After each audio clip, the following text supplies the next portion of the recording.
नमस्कार, आपके साथ मैं हूं सुखवीर। आप देख रहे हैं आपका अपना चैनल भिवानी हलचल। और आज की खबरें इस प्रकार से। 23 अप्रैल को कैथल जिले के गांव धनौरी में आयोजित की जाने वाली महान संत धन्ना जाट की जयंती के प्रदेश स्तरीय समारोह में शामिल होंगे भारत के उपराष्ट्रपति जगदीप धनखड़। यह जानकारी जयंती समारोह समिति के अध्यक्ष सुभाष बराला ने भिवानी स्थित जाट धर्मशाला में दी। वहीं उन्होंने भिवानी वासियों को जयंती का निमंत्रण देते हुए कहा कि जयंती समारोह में प्रदेश के मुख्यमंत्री मनोहर लाल सहित सभी खापों के प्रतिनिधि उपस्थित होंगे। श्री सुभाष बराला रविवार को स्थानीय जाट धर्मशाला में आयोजित कार्यक्रम में भगत धन्ना जाट की जयंती समारोह के लिए जिला वासियों को निमंत्रण दे रहे थे। उन्होंने कहा कि धन्ना भगत की जयंती को लेकर प्रदेश भर में उत्साह व उमंग का माहौल है। जयंती समारोह में लाखों लोग शामिल होंगे। उन्होंने कहा कि भगत धन्ना भक्ति काल के ऐसे महान संत थे जिन्होंने अपनी भक्ति से स्वयं भगवान श्री कृष्ण को उनके सामने प्रकट होने पर मजबूर किया। उन्होंने समाज से किसी भी प्रकार के भेदभाव को दूर कर सही रास्ता दिखाने का काम किया। उन्होंने कहा कि भगवान श्री कृष्ण ने गीता के उपदेश में कहा है कि जब जब इस धरती पर धर्म की हानि होगी वे स्वयं जन्म लेंगे। धन्ना भक्त भी इसी तरह के स्वयं एक भगवान कृष्ण के रूप में थे। वहीं उन्होंने कहा कि भारत देश ने हमेशा दुनिया को सही रास्ता दिखाने का काम किया है। प्रधानमंत्री श्री नरेंद्र मोदी के आह्वान पर व प्रयास से ही दुनिया स्वस्थ रहने के लिए 21 जून को विश्व योग दिवस के रूप में मना रही है, जिसमें धरती, आसमान और पाताल में लोग योग करते नजर आते हैं। इसी प्रकार से कोरोना काल में प्रधानमंत्री श्री मोदी ने कुशल नेतृत्व में भारत के वैज्ञानिकों ने अपने ही देश में वैक्सीन बनाई और दुनिया के जरूरतमंद देशों के पास भी भेजने का काम किया। इसी प्रकार से प्रदेश के मुख्यमंत्री श्री मनोहर लाल के नेतृत्व में प्रदेश सरकार विकास परक योजनाओं को लागू करने के साथ साथ संत महात्माओं के संदेश को जन जन तक पहुंचाने का काम कर रही है। वहीं भिवानी महेंद्रगढ़ सांसद चौधरी धर्मवीर सिंह ने कहा कि भारत देश ने लंबे समय से गुलामी को झेला है। यहाँ पर वर्षों तक अंग्रेजों ने राज किया। मुगलों ने यहाँ जनता का अत्यधिक शोषण किया और धर्म परिवर्तन के लिए मजबूर किया। इससे हमारी प्राचीन संस्कृति भी छिन्न भिन्न हुई, लेकिन देश के संत महात्माओं ने उपदेशों ने ही संस्कृति को फिर से जिंदा रखने का काम किया है। वहीं इस अवसर पर विधायक घनश्याम सर्राफ, पूर्व विधायक शशि रंजन परमार, युवा आयोग के चेयरमैन मुकेश गौड़, जिला महामंत्री शिव कुमार पाराशर, जिला परिषद चेयरपर्सन अनीता मलिक इत्यादि उपस्थित रहे। जाट धर्मशाला के अंदर सामाजिक और जिसमें खास करके खाप पंचायत के प्रतिनिधि, राजनीतिक क्षेत्र से जुड़े ऐसे प्रमुख नुमाइंदों की बैठक यहाँ पर हुई है। इस बैठक में मेरे साथ कृषि मंत्री जेपी दलाल जी, यहाँ के सांसद चौधरी धर्मवीर जी, आदरणीय शंकर दूपड़ जी, मुकेश गौड़ जी, जिला परिषद की चेयरमैन अनीता मलिक जी और बहुत सारे ऐसे अपने अपने क्षेत्र के बहुत जिम्मेवार यहाँ पर अनुभव इकट्ठे हुए थे, जिसमें 23 अप्रैल को हरियाणा के मुख्यमंत्री मनोहर लाल जी की पहल पर जो बहुत बड़े संत हुए भक्ति काल के भगत धन्ना जी, उनकी जयंती की तैयारी के लिए यहाँ पर इकट्ठे हुए। और मुझे बड़ी खुशी इस बात की है कि आज शाम तक मैं 12 जिलों की बैठकें कर लूँगा। 11वें जिले की बैठक थी, तो हर जिले के अंदर भगत धन्ना जी की जयंती सब लोग मिलकर के मनाएं, इस बात के प्रति बड़ा उत्साह है। और ये जयंती कैथल जिले के धनौरी गांव के अंदर मनाई जाएगी। और इस जयंती में मुख्य रूप से देश के उपराष्ट्रपति आदरणीय जगदीप धनखड़ जी का भी आना होगा। उन्होंने भी हमारा निमंत्रण स्वीकार किया है। हरियाणा प्रदेश के मुख्यमंत्री जी मनोहर लाल जी, और साथ में जो सामाजिक और राजनीतिक धार्मिक संगठनों के ऐसे अगुवा हैं, ऐसे सिरमौर हैं, वो सभी इस कार्यक्रम में जो एक भव्य कार्यक्रम धनौरी गांव में होगा उसमें उपस्थित होंगे। सामाजिक संगठनों के, जैसे मैंने कहा, खाप पंचायतों के प्रतिनिधि और संत महात्मा तक इस कार्यक्रम में आएंगे। तो आज आप सब लोगों ने देखा है कि किस उत्साह के साथ बड़ी संख्या में यहाँ अलग अलग संगठनों के लोग इस बैठक के अंदर उपस्थित हुए हैं और विश्वास दिलाया है कि उस दिन एक बड़ा भव्य प्रोग्राम जो होगा धनौरी गांव के अंदर उसमें ये सब शामिल होंगे। इस बार नहीं आई, हम सब समाज के लोग भगत धन्ना जी को समय समय पर याद करते हैं। हाँ, लेकिन ये बात बिल्कुल ठीक है कि सरकारी तौर पे पहली बार हरियाणा प्रदेश के अंदर मुख्यमंत्री मनोहर लाल जी की पहल पर ये कार्यक्रम हो रहा है। और आप कह रहे हैं जैसे कि पहली बार याद आई है, बहुत देर से याद आई है, लेकिन याद किया है तो भारतीय जनता पार्टी ने याद किया है। ये हरियाणा के इतिहास का बहुत बड़ा कार्यक्रम होगा जो अपने आप में जिन संतों की एक जो हमारी बहुत बड़ी एक इस प्रकार की विरासत है, उनकी जयंती मनाने का जो अभियान मुख्यमंत्री मनोहर लाल जी के नेतृत्व में 8 साल पहले हमने शुरू किया था, उस कड़ी को आगे बढ़ाने का एक ये बहुत बड़ा कदम। ये जयंती हम मना रहे हैं, समाज मिलकर मनाएगा और हमारे मुख्यमंत्री की प्रेरणा से काम शुरू किया है। उपराष्ट्रपति जो हमारे जगदीप धनखड़ जी हैं वो इसमें आएंगे, खुशी का माहौल है और भिवानी जिले से बहुत बड़ी भागीदारी होगी, बहुत भारी संख्या में लोग वहाँ पहुँचेंगे, ये निश्चित है। लेकिन मैं किसान भाइयों से यही प्रार्थना करते हैं कि सुखा के लाएं या मंडी में सुखाएं। खरीद हमारी चल रही है, सारी मंडियाँ चालू हैं, गेहूँ भी खरीद रहे हैं, सरसों भी खरीद रहे हैं और साथ साथ हम पेमेंट भी कर रहे हैं। और ये संकट जरूर है, लेकिन इस संकट में सरकार किसान के साथ खड़ी है। इस धन्ना भगत की जयंती भी माननीय बराड़ा साहब बताएंगे कि कौन से स्थान पर कौन सी आएगी जाएगा। देखिए, कई चीज ऐसी हैं जिनमें लोग पैसा भी कमा लेते हैं। बड़े बड़ी मल्टीनेशनल कंपनियां भी आपने सुनी होंगी, सेठ साहूकारों के नाम भी सुने होंगे। हो सकता है वो अपने लिए बहुत बड़ी रकम भी इकट्ठी कर लें, लेकिन याद उनको कोई नहीं करता। याद किसको किया जाता है? उस वक्त के उस महान आदमी को जिन्होंने इस सोसाइटी को, समाज को, देश को, दुनिया को कुछ दिखाया है, दिया है। इसीलिए हम गुरु नानक जी को, संत कबीर को, भगवान श्री राम को, अभी हनुमान जयंती गई है, हनुमान जी को क्यों पूछते हैं? क्योंकि उनका बड़ा योगदान हमारे समाज में जो एक ऐसे समय पर उन बुराइयों को दूर करके, छुआछूत को दूर करके एक अभियान चलाया, तो हम क्यों याद करें? रविवार को कांग्रेस पार्टी की वरिष्ठ नेता, विधायक व पूर्व मंत्री किरण चौधरी ने 2024 में होने वाले लोकसभा चुनाव के विषय को लेकर अपने निवास स्थान पर पत्रकारों को संबोधित किया। इस अवसर पर पार्टी कार्यकर्ताओं को संबोधित करने के अलावा उन्होंने वर्तमान सरकार के अनेक मुद्दों को लेकर तीखी प्रतिक्रिया व्यक्त की। श्रीमती किरण चौधरी ने कहा कि आज प्रदेश में रोज लूट की वारदात हो रही है। भिवानी में आए दिन व्यापारी के साथ लूट हो रही है। पिछले दिनों भी व्यापारी के साथ लूट हुई थी। वहीं उन्होंने दूषित पानी का मुद्दा भी उठाया और कहा कि भिवानी के लोग गंदा पानी पीने को मजबूर है। पानी के टैंकर लेकर काम चलाना पड़ रहा है। मुख्यमंत्री जिस दिन आए उस दिन पानी छोड़ा गया था, लेकिन उसने भी खेतों में पानी भर दिया। किसान काफ़ी परेशान है। सरकार का वायदा था कि 2022 तक किसानों की आय 2 गुना होगी, लेकिन यहाँ किसान खून के आंसू रोने को मजबूर हैं। किसानों के पास आय के साधन खत्म हो रहे हैं। बीजेपी में मंत्री MSP देने का राग अलापते हैं, लेकिन मिलता कुछ नहीं है। किसान की फसल तबाह हो रही है। उनका खराबा भी कम दिखाया जाता है ताकि उन्हें किसी प्रकार का मुआवजा ना देना पड़े। किसान को 50,000 रुपये प्रति एकड़ फसल का मुआवजा देने की मांग पर किरण चौधरी ने अपनी हामी भरी और कहा कि सरकार इसे जल्द पूरा करे। वहीं मुख्यमंत्री ने गत दिनों दौरे के दौरान किरण चौधरी को तारे नजर आएंगे के बयान पर किरण चौधरी ने कहा कि वो उनका सम्मान करती हैं, वे प्रदेश के मुख्यमंत्री हैं, वो उन पर कोई कटाक्ष नहीं करती हैं। 7 MC भाई, हाँ 7 MC भाइयों ने, अरे आपको नाम देती हूँ सबके, ने हमारे को ज्वाइन करा है। उनका मैं तहे दिल से स्वागत करती हूँ।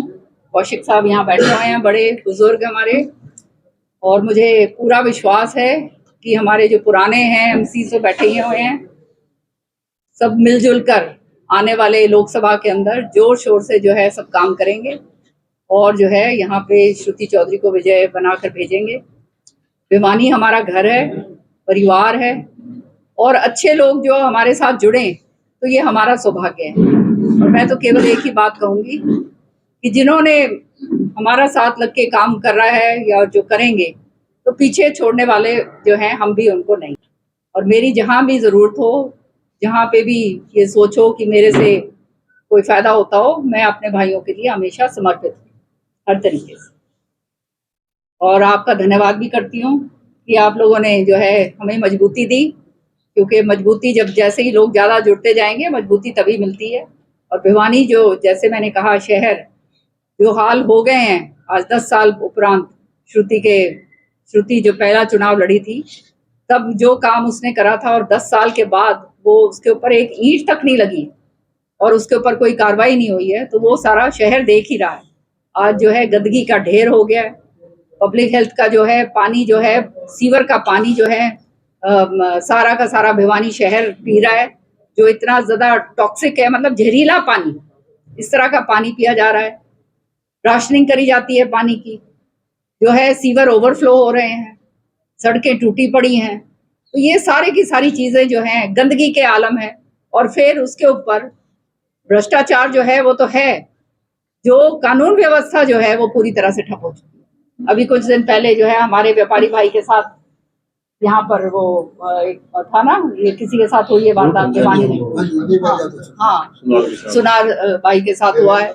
इसी तरह से सारी जगह ये जो है, तो ये सब कुछ तब होता है जब सरकार का अंकुश कम हो जाता है। पूरी तरह से पिट गई हैं। पहले तो कपास की फसल हुई खराब, उसका मुआवजा जो है अभी तक जो है चंद लोगों के पास आया, सबके पास नहीं आया। विधानसभा में जोर शोर से मैंने ये बात उठाई थी। बाजरे का जो हाल हुआ, MSP के ऊपर बिकी नहीं, औने पौने दामों के ऊपर बिकी। गवंतर योजना के तहत भी उनको पूरा नहीं मिल पाया। इसी तरह से हमारे चाहे सब्जियों की बात हो, चाहे हमारी ये क्या कहते हैं टमाटर की फसल जो है, पिछली बार मैं आई थी मैंने देखा किस तरह से पूरी नष्ट हो चुकी है पाले के कारण और ये बारिश के कारण। जो है अगेती और पिछेती दोनों फसलें जो हैं सरसों की, पाले कुछ तो पाले के कारण खराब हो गई सरसों, कुछ जो है अभी इतनी जबरदस्त ओलावृष्टि हुई और बारिश हुई, पूरी की पूरी फसल बिछ गई, पूरी की पूरी गेहूं फसल जो है वो भी बिछ गई है। तो जो है किसान जिसको कहा गया था कि 2022 के अंदर उसकी आय दुगनी करेंगे, आज किसान जहां पर है वो खून के आंसू जो है किसान जो है रो रहा है। सच्चाई ये है। दुगनी की तो बात छोड़ दो, जो उसके पास रहा बचा कुचा जो था वो भी पूरा का पूरा खत्म कर दिया। इस तरह के हालात हैं। महंगाई इतनी हो गई है, बेरोजगारी के साथ साथ महंगाई इतनी हो गई है। तो एक किसान की खेती थी, जो हमारा प्रदेश जो है कृषि प्रधान प्रदेश है, जिसके ऊपर हम गर्व करते थे और हमारी अर्थव्यवस्था जहाँ पे टिकी हुई है, वो कृषि पूरी तरह से पिट गया। तो जब कृषि पिट जाएगा तो सारा सिस्टम के अंदर वो जो है उसका जो है कैस्केडिंग इफेक्ट आता है। और वो इफेक्ट का नतीजा आप देख रहे हो कि स्मॉल मीडियम इंडस्ट्री है वो बिल्कुल खत्म हो गई, व्यापारी भाई जो है वो खत्म हो गया। हर तरीके से जो है हर वर्ग जो है वो दुखी है। जो मजदूर वर्ग है वो उसका मनरेगा जो है उसका पूरी तरह से खत्म कर दिया गया है। पेंशन जो है वो पूरी दी नहीं जा रही हैं। ओल्ड पेंशन स्कीम जो है वो जो है इन्होंने खत्म कर दी है। तो कर्मचारी अलग से दुखी हैं। तो हर वर्ग, चाहे सरकार का कर्मचारी हो चाहे दूसरे हो, आज हरियाणा के अंदर त्रस्त हैं। यह हालात हरियाणा के अंदर आज हो गए। रविवार को कृष्णा कॉलोनी स्थित KPM चैरिटेबल अस्पताल में निःशुल्क स्वास्थ्य जांच शिविर का आयोजन किया गया। शिविर का शुभारंभ हनुमान जोड़ी धाम मंदिर महंत चरणदास महाराज ने किया। इस अवसर पर चुग मल्टी स्पेशलिटी अस्पताल की टीम ने पहुंचकर अनेक मरीजों की विभिन्न बीमारियों की जाँच करके निःशुल्क दवाइयाँ वितरित की। इस बारे में हर्षदीप डुलेजा ने बताया कि आज KPM चैरिटेबल अस्पताल में जांच शिविर का आयोजन किया गया। इस स्वास्थ्य जांच शिविर का उद्घाटन महंत चरणदास महाराज के द्वारा किया गया। इस कैंप में मरीजों को मुफ्त दवाइयां और कई प्रकार के टेस्ट मुफ्त किए गए। इस कैंप में डॉक्टर सत्यम लिखा, चुग मल्टी स्पेशलिटी अस्पताल के फिजिशियन ने किडनी व हृदय रोग के मरीजों को अपनी सेवाएं दी। इस कार्यक्रम का आयोजन बैसाखी के अवसर पर किया गया है। हाँ जी, मेरा नाम डॉक्टर सत्यम लिखा है। मैं चुग मल्टी स्पेशलिटी हॉस्पिटल में as a consultant physician work कर रहा हूँ। 24/7 अवेलेबिलिटी है मेरी वहाँ पे। और आज हमने KPM चैरिटेबल हॉस्पिटल में कैंप लगाया है, फ्री मेडिकल कैंप है। यहाँ पे ECG और RBS की टेस्टिंग फ्री करी जा रही है और यथासंभव सारी दवाइयाँ फ्री दी जा रही हैं। और सैकड़ों की उम्मीद में अभी पेशेंट्स आए हुए हैं और उनका कैंप चल रहा है। और 2 से 3 बजे तक यहाँ पे सेवाएं उपलब्ध रहेंगी। और इसके बाद यथासंभव पेशेंट्स चुग मल्टी स्पेशलिटी हॉस्पिटल में आकर कभी भी मेरी सेवाओं का। सरदाना बोल रहा हूँ, केपीएम हॉस्पिटल का चेयरमैन। आज केपीएम हॉस्पिटल के हर वर्ष की बात ही कैंप लगा रहे हैं, जिसमें डॉक्टर सत्यम चौक जी देख रहे हैं। पहले भी हम कैंप लगाते रहते हैं, जिसमें दवाइयाँ भी फ्री दे रहे हैं, ईसीजी और एक्सरे सब कुछ फ्री दे रहे हैं दवाइयाँ। आज रविवार के दिन केपीएम के अंदर जो एक हमारी बहुत अच्छी संस्था है, जो भाई हर्षदीप ने और अशोक सरदाना जी ने और काफ़ी समय से चला रखी है, इसके अंदर हमने फ्री कैंप का आयोजन किया है, जिसके अंदर हार्ट व किडनी से रिलेटेड कोई भी अगर आपका उपचार है तो उसका फ्री इलाज किया जाएगा। इसके लिए बहुत ही प्रसिद्ध डॉक्टर को हम लोगों ने, डॉक्टर लिखा जी है, उनको बुला रखा है, जो कि अपनी सेवाएं यहाँ पर दे रहे हैं। अंचल जी ने आपको बताया कि सारे जो प्रसिद्ध डॉक्टरों को यहाँ पर बुलाया गया है, हृदय और किडनी के संबंध में जितने भी रोग हैं उनकी जांच की गई है।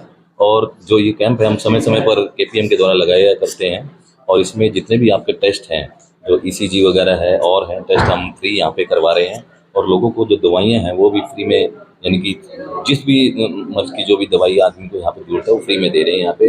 और केपीएम समय समय पर ऐसे ही प्रोजेक्ट करता रहता है। रविवार को हनुमान गेट स्थित जीतू पतित पावन पाठशाला में बवानीखेड़ा हलके के विधायक व हरियाणा सरकार में पीडब्ल्यूडी मिनिस्टर रह चुके चौधरी अमर सिंह धानक की 93वीं जयंती पर एक समारोह का आयोजन किया गया। इस अवसर पर आम आदमी पार्टी के जिला अध्यक्ष दलजीत तालू ने बतौर मुख्य अतिथि और सुरेंद्र धानक ने बतौर विशिष्ट अतिथि शिरकत करते हुए उनके जीवन चरित्र पर प्रकाश डाला। आज हनुमान गेट स्थित जीतू पतित पावन पाठशाला में चौधरी अमर सिंह धानक की 93वीं जयंती समारोह का आयोजन किया गया। इसमें मुख्य अतिथि के रूप में आम आदमी पार्टी के भिवानी के जिला अध्यक्ष दलजीत तालू ने शिरकत की। वहीं इसके साथ बवानीखेड़ा से सुरेंद्र धानक विशिष्ट अतिथि के रूप में पहुंचे। चौधरी अमर सिंह धानक हरियाणा सरकार में पीडब्ल्यूडी के मंत्री रह चुके थे। वहीं वे 2 बार बवानीखेड़ा से विधायक भी रहे। उन्होंने भिवानी के लिए अनेक विकास कार्य किए। वहीं जब मुख्य अतिथि दलजीत तालू से बातचीत की गई तो उन्होंने बताया कि स्वर्गीय चौधरी अमर सिंह धानक एक कर्मठ और निष्ठावान नेता थे। उन्होंने भिवानी के लिए और अपने समाज के लिए अनेक ठोस कदम उठाए। तो पावन पट्टी धर्मशाला के पदाधिकारी और युवा साथियों ने मुझे यहाँ बुलाने का मौका दिया और मुझे बड़ी खुशी हुई। और यहाँ आने से पता लग गया कि यहाँ जो बच्चे पढ़ रहे हैं उनके लिए पेशाब और बाथरूम जाने के लिए जो सीट है वो बहुत ख़राब है, उन्हें ठीक करवाने का मैंने आश्वासन दिया अपनी तरफ से। और जब भी मेरे को याद किया जाएगा, ऐसी ऐसी संस्थाओं में जो बच्चों को फ्री शिक्षा, फ्री ट्रेनिंग देते हूँ, यहाँ यानी भिवानी में कहीं भी किसी भी जगह जो भी मेरे से हो सकेगा मैं तन मन धन से उनकी मदद करूँगा। और आज भी मैंने यही कहा है कि इसकी जो ये सीट है इनको ऊँचा उठवाया जाएगा और बहुत अच्छी तरह से इसको साफ तरीके से अच्छा बनवाया जाएगा। आम आदमी पार्टी 2024 का जो चुनाव है विधानसभा का 90 की 90 सीटों पर चुनाव लड़ेगी। और उससे पहले लोकसभा चुनाव वो भी 10 की 10 सीट पर आम आदमी पार्टी चुनाव लड़ेगी। और हमारी बहुत अच्छी तैयारी है। पहले हमने झंडा अभियान चलाया था और अब हमने सदस्यता अभियान चला रखा है। 1 महीने में 10 लाख से ज़्यादा हरियाणा में हमारे सदस्य बने हैं। ये हमारे लिए बड़ी खुशी की बात है। उसके बाद में आते बवानीखेड़ा में कोई भी धानक नहीं आया। ये हमने नीम टेक दी धड़का की बार टिकट लेके रहे आम आदमी पार्टी। हमारी तो पार्टी की विचारधारा शिक्षा, स्वास्थ्य और पानी और बिजली के ऊपर है जी। और जैसे दिल्ली में काम किया है, तो पंजाब में सरकार आई है, और पंजाब में सरकार आई है तब हरियाणा में सरकार आई है। 13 अप्रैल को महम गेट पर स्थित परशुराम मंदिर में राज्य स्तरीय संस्कृत भाषा के प्रसार के लिए आयोजित सभा को सफल बनाने के लिए भारत संस्कृत परिषद के प्रदेशाध्यक्ष डॉक्टर मुरलीधर शास्त्री की अध्यक्षता में एक बैठक का आयोजन किया गया। हुड्डा पार्क में आयोजित बैठक में उन्होंने अन्य मुद्दों के साथ कार्यक्रम को लेकर रणनीति तैयार की। आपको बता दें कि राज्य स्तरीय संस्कृत भाषा के प्रसार के लिए आयोजित सभा के संदर्भ में भारत संस्कृत परिषद के प्रदेशाध्यक्ष डॉक्टर मुरलीधर शास्त्री की अध्यक्षता में एक मीटिंग का आयोजन किया गया, जिसमें आयोजन को सफल बनाने के लिए आपसी विचार विमर्श व रूपरेखा तैयार की गई। इस अवसर पर संस्कृत अध्यापक संघ के जिला प्रधान विश्वामित्र जी ने अपना कार्यकाल पूरा होने पर नई कार्यकारिणी को गठित करने के लिए प्रस्ताव रखा, जिस पर सर्वसम्मति से राजेंद्र शास्त्री जी को जिला भिवानी का संस्कृत अध्यापक संघ का प्रधान मनोनीत किया गया। उनको अपनी पार्टी को चयन करने का अधिकार दिया गया। इस अवसर पर संजय शास्त्री, सुभाष शास्त्री, ईश्वर शास्त्री, ब्रजमोहन शास्त्री इत्यादि उपस्थित रहे। हुड्डा पार्क में जो मीटिंग रखी गई है, इसका मुख्य उद्देश्य था 13 तारीख को जो संस्कृत सम्मेलन भिवानी में हो रहा है उसकी आगामी कार्रवाई हेतु चर्चा, संस्कृत के प्रचार प्रसार हेतु क्या साथियों की प्रतिक्रिया रहेगी, हम उसमें क्या योगदान दे सकते हैं, इस विषय पर चर्चा आज इस मीटिंग का मुख्य एजेंडा है। संस्कृत भाषा के उत्थान और प्रचार प्रसार के लिए राज्य स्तरीय एक रैली होनी है, एक जनसभा होनी है, जो पूरे राज्य स्तरीय गुरुकुल के विद्यार्थी, गुरुकुल के संचालक और संस्कृत अध्यापक सभी टीजीटी पीजीटी इसमें उपस्थित होने वाले हैं। तो उसके संदर्भ में आज यहाँ एक मीटिंग का आयोजन किया गया, जिसमें चर्चा की गई है कि हमें क्या रणनीति बनानी है संस्कृत विषय को लेकर के, क्योंकि संस्कृत विषय के साथ हमेशा कुठाराघात के रूप में, चाहे वो एक वैकल्पिक विषय के तौर पे NSQ को जो लागू किया गया है, इसके संदर्भ में हरियाणा शिक्षा बोर्ड के चेयरमैन माध्यम उन पत्र के माध्यम से और मौखिक रूप से भी उनको अवगत करा दिया है और सभी साथी इसमें उपस्थित होंगे। चेयरमैन साहब ने 13 तारीख को समय भी दिया है, हमारा जो शिष्टमंडल है उनके पास रख कर के जो हमारी विशेष संस्कृत के हक में जो मांगे हैं वो रखी जाएगी। लक्ष्य जनहित सोसाइटी करनाल की सेवाओं से प्रेरित होकर भिवानी पर्यावरण शुद्धिकरण समिति द्वारा जिले में सार्वजनिक स्थानों पर किया जा रहा है पौधारोपण व पेड़ों को बचाने के लिए लगाए गए हैं ट्री गार्ड्स। यह कहना है समिति के सह संयोजक रामफल कौशिक, रामोतार शेखावत इत्यादि का। वहीं समिति के संयोजक के वर्मा ने पर्यावरण को सुरक्षित रखने के लिए सहयोग देने का हर संभव आश्वासन दिया।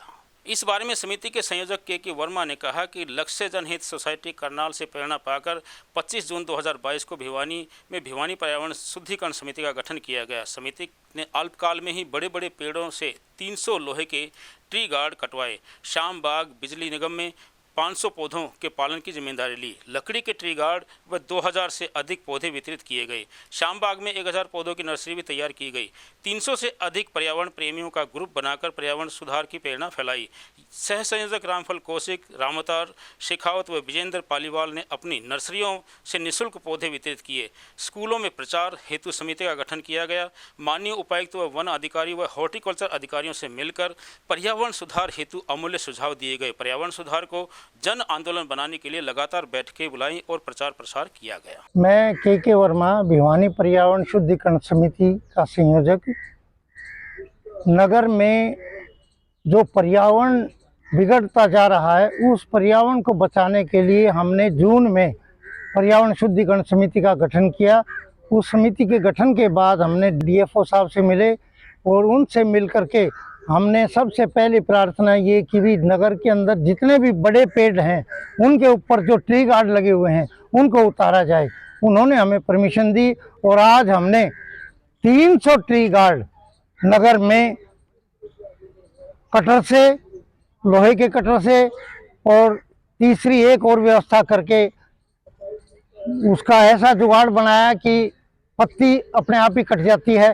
इस प्रकार का जुगाड़ बना करके 300 ट्री गार्ड आज हमने उतार दिए हैं पौधों पर से। उनमें से 50 ट्री गार्ड बिजली निगम की कॉलोनी में, जहां पर हमने 250 पौधे लगवाए थे, ऊपर इंटैक्ट कर दिए हैं। और 60 ट्री गार्ड रामबाग के सामने जो सड़क है, बियाबान पड़ी थी, बहुत उजाड़ था उसमें, उसके ऊपर बहुत ही सुचारू ढंग से, ऐसे ढंग से लगाए हैं पशु भी उनको तोड़ नहीं सकता। आज जो है हम भिवानी पहुंचे हैं करनाल से, और यहाँ पर जो पर्यावरण के लिए काम कर रहे हैं हमारे के वर्मा जी और उनकी पूरी टीम, इनको पीछे काफ़ी समय से हम वॉच कर रहे थे, तो हमने कहा क्यों ना हम इनको जाके भी कुछ इनका उत्साहवर्धन करें, तो इसलिए हम आए हैं। करनाल में हमारी संस्था जो है लक्ष्य जनहित सोसाइटी 2013 से कार्य कर रही है और समाज का कोई ऐसा कार्य नहीं है जनहित का जो ये ना करते हों। तो हमने पीछे 1 जुलाई 2021 से पेड़ों को लेके ट्री गार्ड मुहिम चलाई थी, जिसमें अभी तक हम 1000 से ज़्यादा पेड़ों को ट्री गार्ड से मुक्त कर चुके हैं। इसके अलावा हमारी संस्था जो है ब्लड डोनेशन के क्षेत्र में किसी गरीब कन्या का विवाह हो या किसी विकलांग व्यक्ति को साइकिल की आवश्यकता हो, किसी की आंखों का ऑपरेशन हो, ऐसे कई सेवा के कार्य जो है कर रही है। आज की खबरों में बस इतना ही। अब मुझे दीजिए इजाजत। देखते रहिए आपका अपना चैनल भिवानी हलचल।